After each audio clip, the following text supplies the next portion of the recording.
Daf Yomi, Tractate, Avodah Zarah, page 52.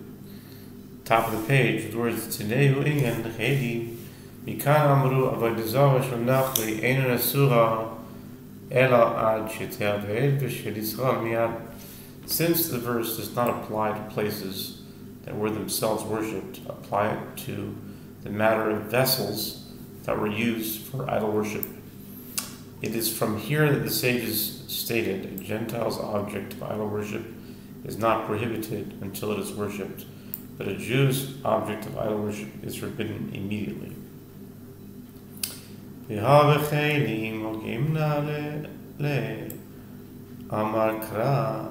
אשר אתם יורשים אותם את אלוהיהם. מה קיש אלוהיהם לכלים, מה כלים, עד שיעבדו, אף אלוהיהם נמי, עד שיעבדו. רבי עקיבא דלא מקיש, אמר לך, את הפסיק העניין. The Gemara questions how the halacha with regard to an object of idol worship is derived from this verse. But didn't we interpret this verse as being stated with regard to vessels used in idolatrous worship and not to an object of idol worship? The Gemara answers, the verse states, you shall destroy all the places where the nations that you are to dispossess served their gods, Deuteronomy 12:2. The verse juxtaposes their gods to the places, meaning vessels, used to serve them, just as the vessels are not forbidden until they are used for worship, so too their gods, the idols, are also not forbidden until they are worshipped. And Rabbi Akiva, who does not consider the terms juxtaposed, he could say to you that the word et, written in the verse before the term their gods, separates the matter of their gods from the matter of the vessels.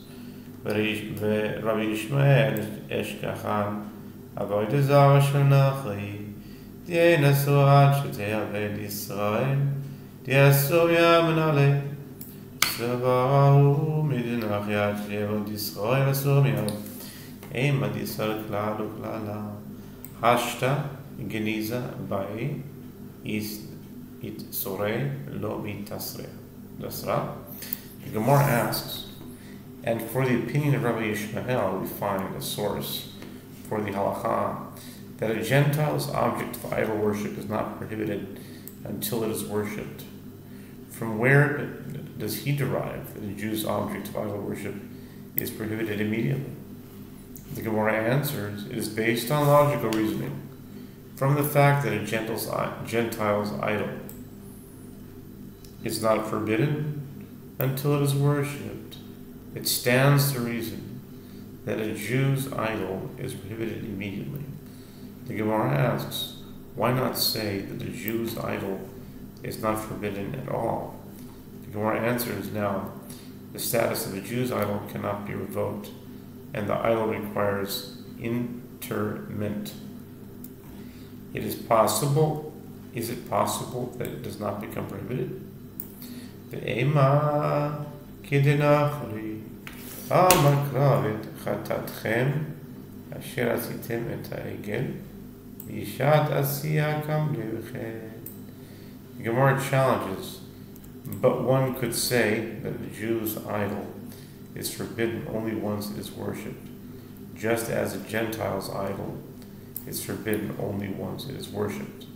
The Gemara answers, the verse states, and I took your sin, the calf that you had made, and I burned it with fire, Deuteronomy 9:21, which indicates that from the time of its making, its worshippers were liable for the sin. Emahali mili lemekam gaver bechet yitzor elo mitasra amar kra arur haish asher yaseh pesel uvemasecha v'ishad asiya kamle be'arur. The Gemara asks, why not say that this matter applies only with regard to rendering the man who made the idol liable for the sin, but the object of idol worship does not become prohibited until it is worshipped.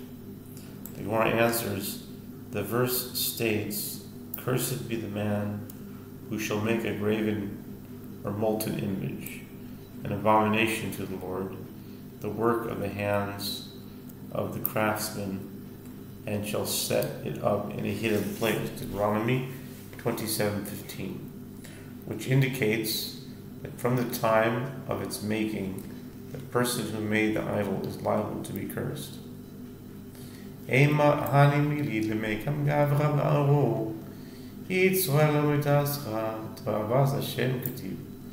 Gemara asks, why not say that this matter applies only with regard to rendering the man who made the idol liable to be cursed, but the object of idol worship does not become prohibited until it is worshipped? The Gemara answers, it is written, an abomination to the Lord.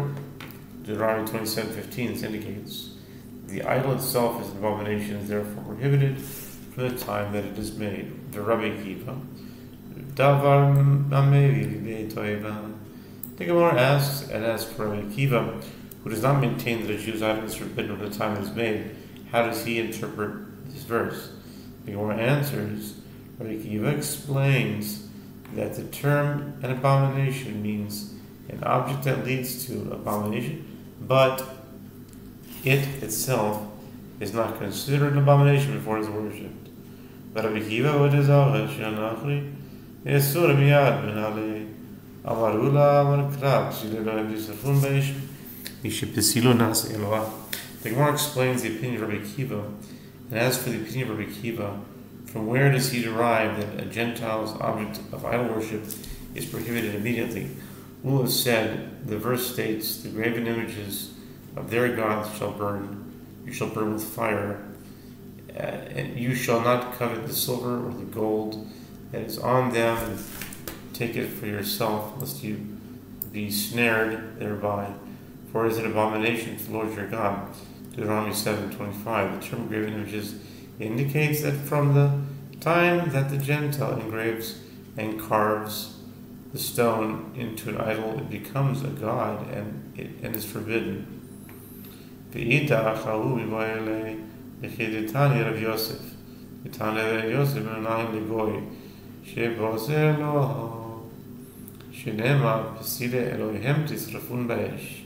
One asks, and the other Tana, Rabbi Shmuel, how does he interpret this verse? The one answers, Rabbi Shmuel requires the verse for that which Rabbi Yosef teaches in a Braita. As Rabbi Yosef teaches, from where is it derived that a Gentile may revoke the status of an object as his god?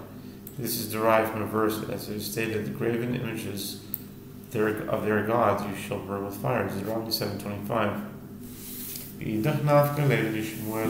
Shmuel Rami ketiv lo tachmod kesef v'zav alehem וכתיב לקחת לך הכיצד יסלו לאלוה לא תחמוד בצלו מלוה לקחת לך. The Gemara asks, and the other Tana, Rabbi Akiva, from where does he derive this halacha? The Gemara answers, Rabbi Akiva derives it from the interpretation of Shmuel, as Shmuel raises the contradiction.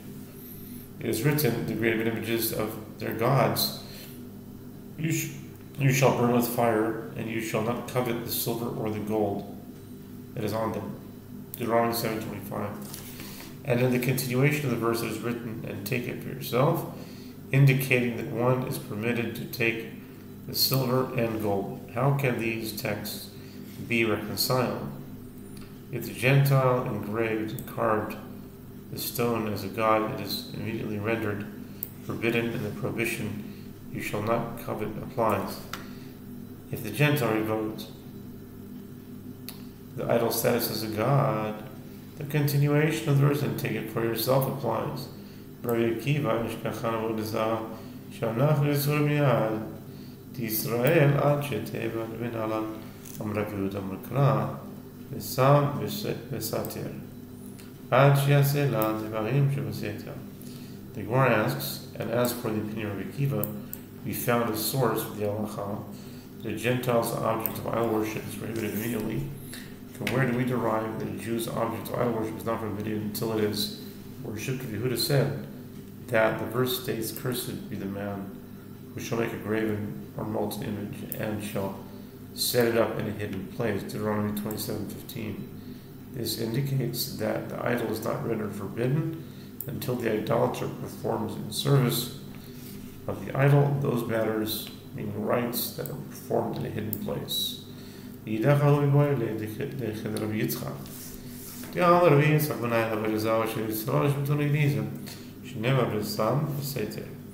Gemara asks on the other Tanna, Yishmael, how does he interpret the verse?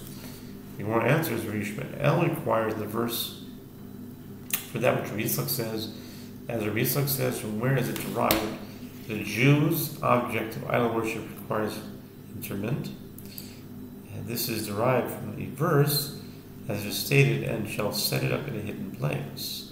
Deuteronomy 27:15, which Rabbi Yitzchak interprets as requiring one to enter the idol in a hidden place. The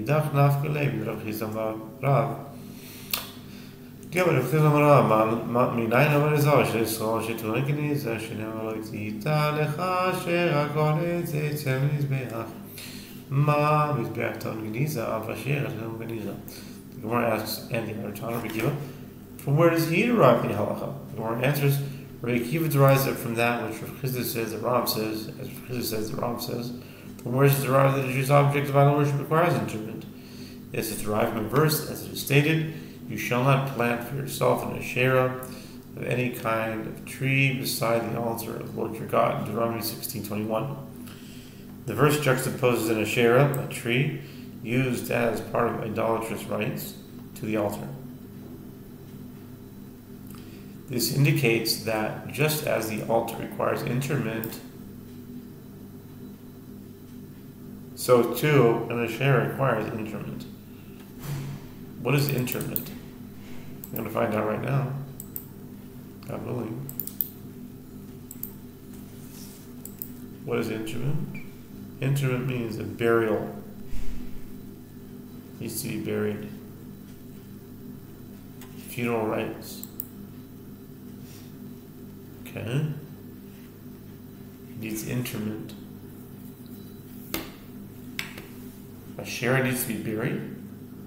Why? She's burning up. The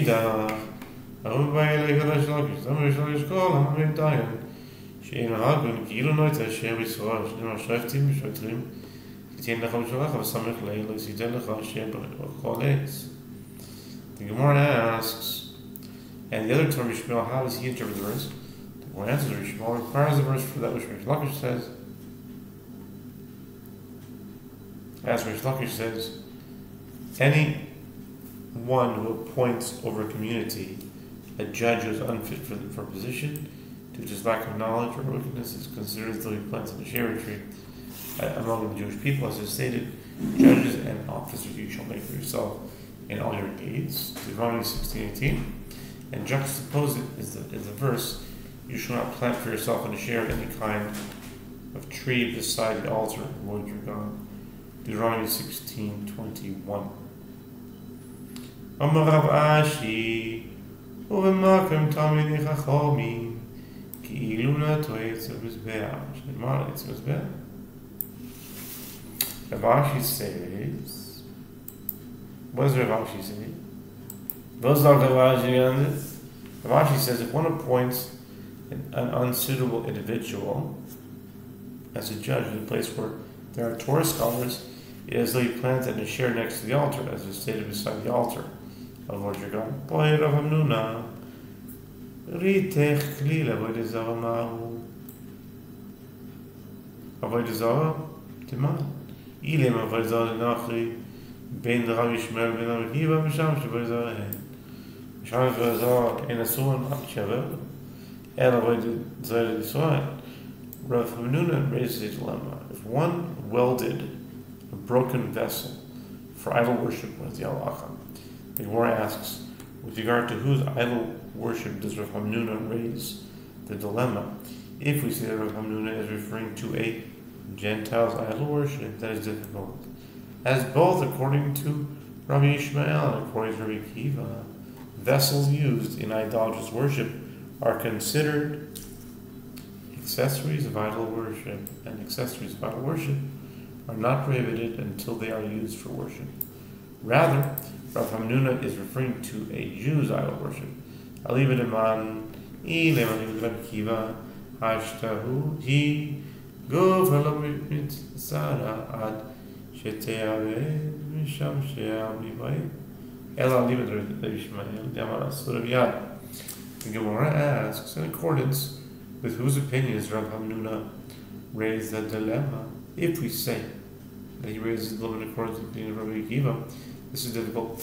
The idol itself is not prohibited until it is worshipped. Is it necessary to state that its accessories are not forbidden until they are used for idol worship? Rather, perhaps Rav Hamnuna raises the dilemma in accordance with the opinion of Rabbi Ishmael, who says that a Jew's idol is prohibited immediately. My Mishamshin Mimash Mashin Gabrinan Ma Hatamachi Avodah Avhacha Hajavod Wadin Ma Bina Gamar Ma Yesur Miyad Apisham Yesur Miyad. The Gemara suggests explanation of the lemma. What is the halacha with regard to a Jew's accessories of idol worship? Do we learn the halacha with regard to a Jew's accessories and the halacha with regard to Gentiles' accessories? Just as there in the case of a Gentiles' accessories of idol worship, they are not forbidden until they're used for worship, so to hear. In the case of a Jew's accessories of idol worship, they are not forbidden until they are used for worship, or perhaps. The halacha is learned from the halacha with regard to a Jew's object of idol worship itself. Just as the idol itself is prohibited immediately, so too his accessories are prohibited immediately.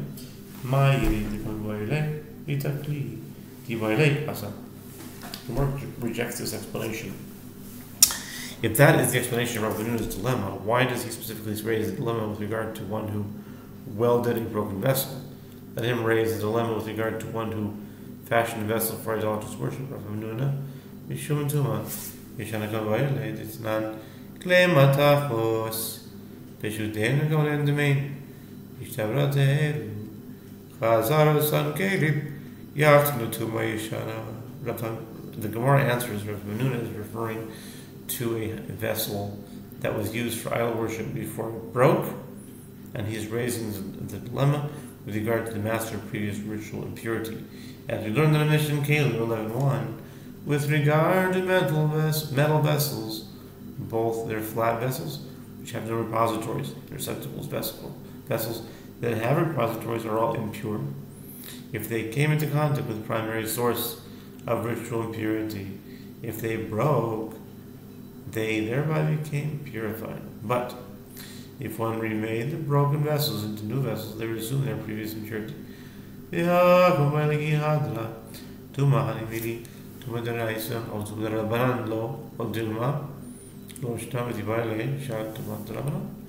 this is the dilemma that Rav Hamnuna is raising. When the Mishnah teaches that a vessel that is remade resumes its impurity, does this matter apply only to impurity by Torah law, but in the case of impurity by rabbinic law, such as the impurity of object of idol worship, does it not apply? Or perhaps there's no difference between impurity by Torah law and impurity by rabbinic law. Or asks, if that is an explanation of Hamnuna's dilemma, why does he specifically discuss a vessel used for idol worship? Let him raise the dilemma with regard to any other type of impurity by rabbinic law. The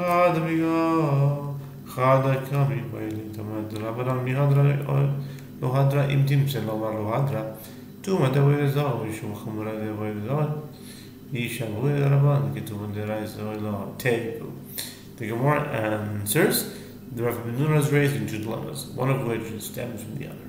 Is impurity by rabbinic law reassumed, or is it not reassumed? And if you say that it is not reassumed, what is the halacha with regard to the impurity of an object of idol worship? Did the sages render its status like that impure to Torah law, to the stringency of idol worship, or not? The Gemara concludes, the dilemma shall stand unresolved. Teku.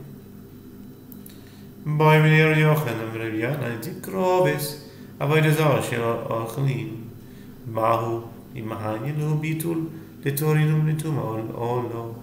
Yochanan raised the dilemma to Rabbi Yana with regard to an offering consisting of food brought in idolatrous worship. What is the halacha? Is the revocation of their status as an idol, an object of idol worship, by a Gentile, effective to purify them, but from the ritual impurity of an offering brought in idolatrous worship, or is it not effective? Iti boyle kelim no come boyle kevanisle tara benikva tumanami batala come boyle archle. The Gemara suggests, and let him raise a dilemma with regard to whether purification of vessels, status purifies vessels used in idol worship from their impurity. The Gemara explains, Rabbi Yochanan does not raise the dilemma with regard to vessels, since they have the ability to attain purity by being immersed in a ritual bath, and therefore their impurity can certainly also be nullified. When he raises the dilemma, is it only with regard to food, which cannot be purified in a ritual bath? The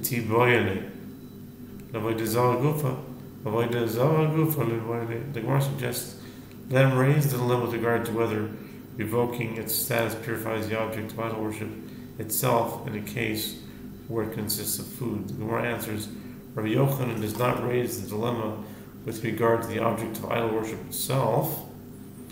And now we turn to 52b. Top of the page, given Surabatul to Anami Bata, Kik Maboyre Tikrovis, the Void Zawaj my Kevin a Surabatul Rabin, Toy Tumanami, Labatul Dima, Asur the Rise of the Batul Tuman the Labanabatul Tegu. And since this prohibition is nullified, this impurity is also nullified. When he raises the dilemma, is it only with regard to an offering consisting of food brought in idolatrous worship?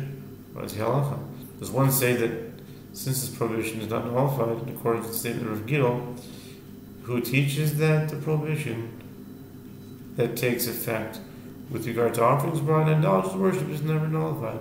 Therefore, the impurity is not nullified, or perhaps only their prohibition, which is the Torah law, is not nullified. But their impurity, which is a rabbinic law, is nullified. The Gemara concludes, the dilemma shall stand unresolved. You have to wait to the Messiah. And continuing, we're on the top of 52b. We come to the Teku. And now we're up to Boya Minei Rav Yossi ben Shaul. Okay. I met someone today that was going to Givat Shaul. It's good. It's a good connection. Nice. Boy Minei Rav Yossi ben Shaul. Merabi Kelim Shishim Shubahen. Bebes Chonyo. My Shimshu Bahen Beit HaMikdash. Rav Yossi ben Shaul asked Rabbi Yehuda Hanasi, with regard to vessels that were used in the temple of Onias, what is the halacha with regard to using them in the temple? Yekam Boyer Le'ali V'Daman Yamal Beit Chonyu La V'Avodah Zarah. It's not V'Yam Shishim B'Beit Chonyu Lo Yishamshu B'Mikdash B'Yerushalayim V'In Tzorch Lomar Devar Acher. He raised this dilemma according to the opinion of the one who says that the temple of Onias was not a temple of idol worship. As we learned in Mishnah and Menachot 109a, priests who served in the temple of Onias may not serve in the temple that is in Jerusalem. And needless to say, those priests who served in a temple of something else, in actual idol worship, may not serve in the temple of Jerusalem. This distinction indicates that the temple of Onias was not a temple of idol worship. It was used for the service of God, but it violated the prohibition against sacrificing offerings outside the temple of Jerusalem. Kohanim udikansinu Rabbanan Bishon de bnei radeo our kelim oidim aloishna. The Gemara explains the dilemma. Does one say that it is only the priests that the sages penalized by preventing them from serving the temple, as they possess awareness and are responsible for their actions, but they did not institute a similar decree with regard to vessels, as they are inanimate, or perhaps there's no different, and the decree also applies to the vessels. Amar lo, asurim him. Amar lo, asurim him. Umikra hayo biyadenu, ushechachnu. Rabbi Yehuda Hanasi said to Yossi ben Shaul, the vessels that were used in the temple of Onias are prohibited, and we possess knowledge of a verse from which this halach was derived, but we forgot which verse it is. Esve kol hakelim asher hizniach hamelech Achaz b'malchuso b'mano heichano v'higdashnu ma'ela v'heichano d'itabelinenu higdashnu d'igdashinu. Rabbi Yossi ben Shaul raised objection to this ruling from a verse referring to the vessels of the temple that Achaz had used for idol worship. All the vessels which King Achaz in his reign did cast away when he acted treacherously, we have prepared and sanctified. Behold, they are before the altar of the Lord, 2 Chronicles 29:19. Is it not the case that the term we have prepared means that we immerse them in a ritual bath, and the term sanctified means that we sanctify them to be used again in the temple? This would indicate that the vessels may be used in the temple even though they were used in idolatrous worship. Amar lo, Baruch atah l'shamayim, shechazal al yavelzi, echinu shegenaz nun yigdashnu, shehigdashnu acherim tachteim. Yehoshua said to Yossi ben Shaul, blessed are you to heaven, as you have returned my lost verse to me. That verse is the forgotten source of the halacha that Rabbi Yehuda Hanasi stated, and it should be interpreted as follows. We have prepared means we have entered them, and sanctified means we have sanctified other vessels in their stead, as the vessels used by Achaz were forbidden, and the same applies to the vessels from the temple of Onias.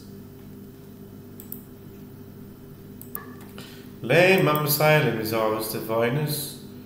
Bagonzo bechashmonai et avne mizbeach sheshi kitzuan sheyavon ve'amarav sheish shesitul rezah. The Gemara suggests, let us say, that the Mishnah supports Yehoshua Hanasi's opinion. Midot 1/6, the northeast chamber of the chamber of the hearth was the chamber in which the Hasmoneans sequestered the altar stones that the people of Greece desecrated. And Rav Sheshet says this means that they desecrated the stones by using them for idol worship. This indicates that temple vessels that were used in idolatrous worship can no longer be used and must be sequestered.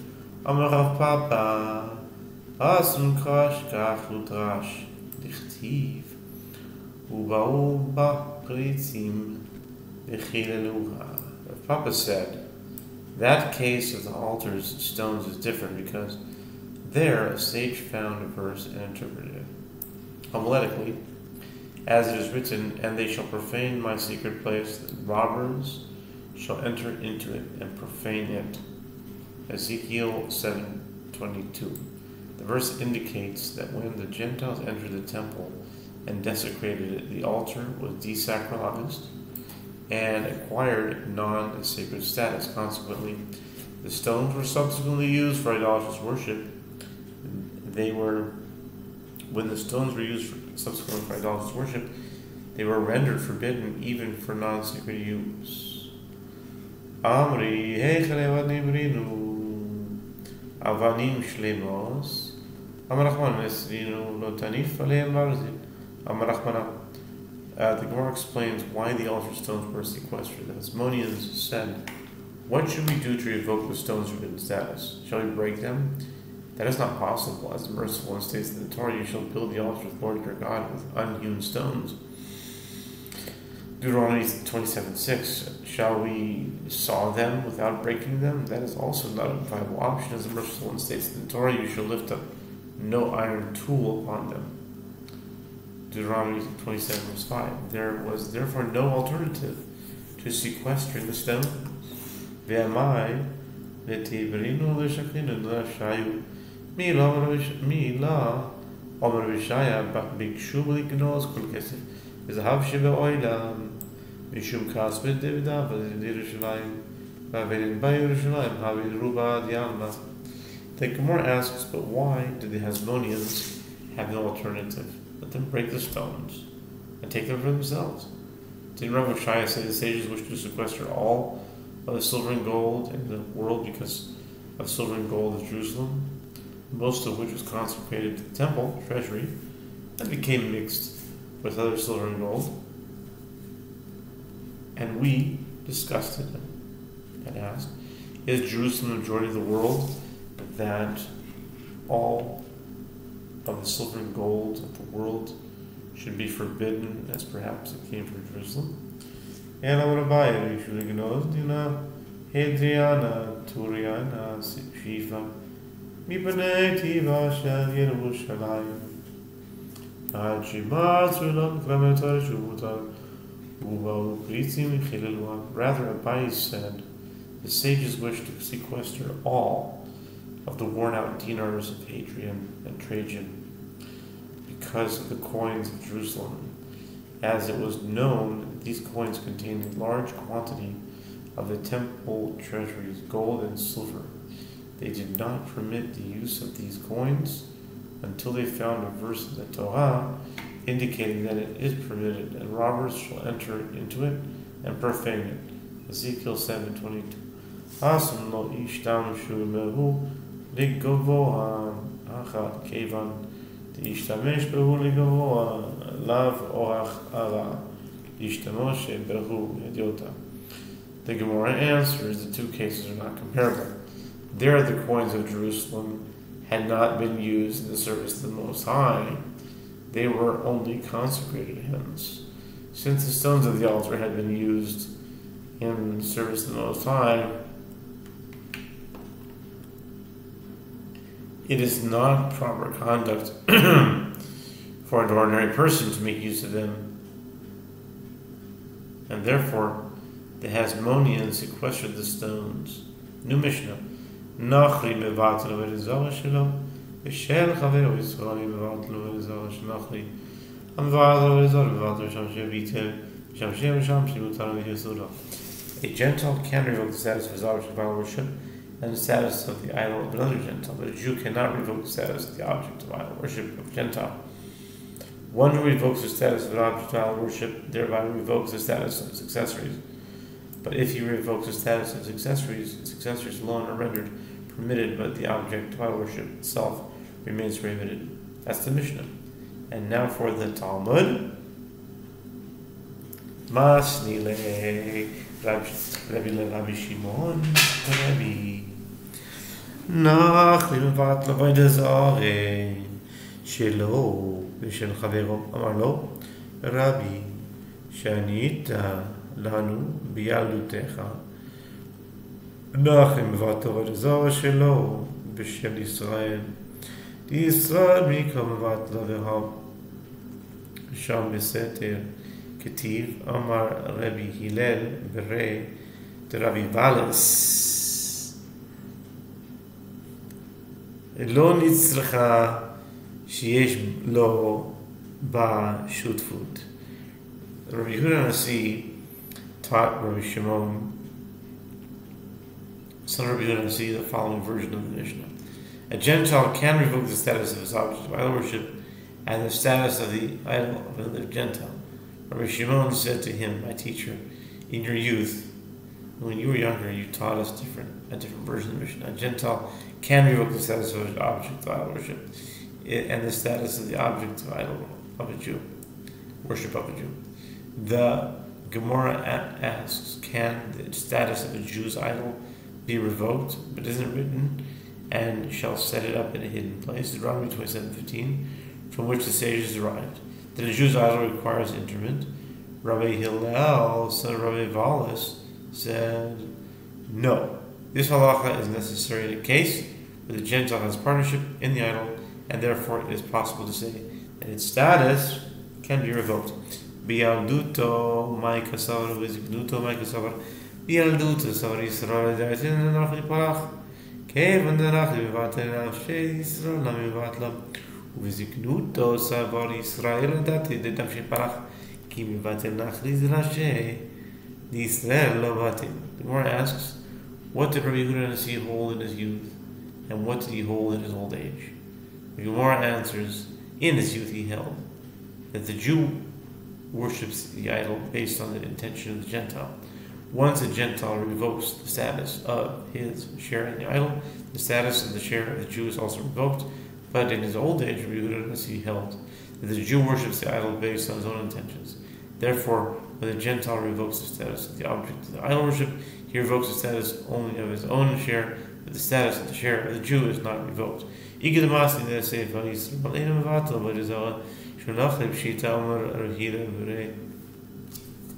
think it's pure son of Rabbi Valis, but we'll have to see tomorrow. Next off, there are those who teach Rabbi Hillel's statement with regard to the latter clause of the mission. A Jew cannot revoke the object of the status of an idol worship of a Gentile. The Gemara asks, isn't it obvious? Said Rabbi Hillel, I think it's the son of Rabbi Wallace, but okay. We'll have to find out.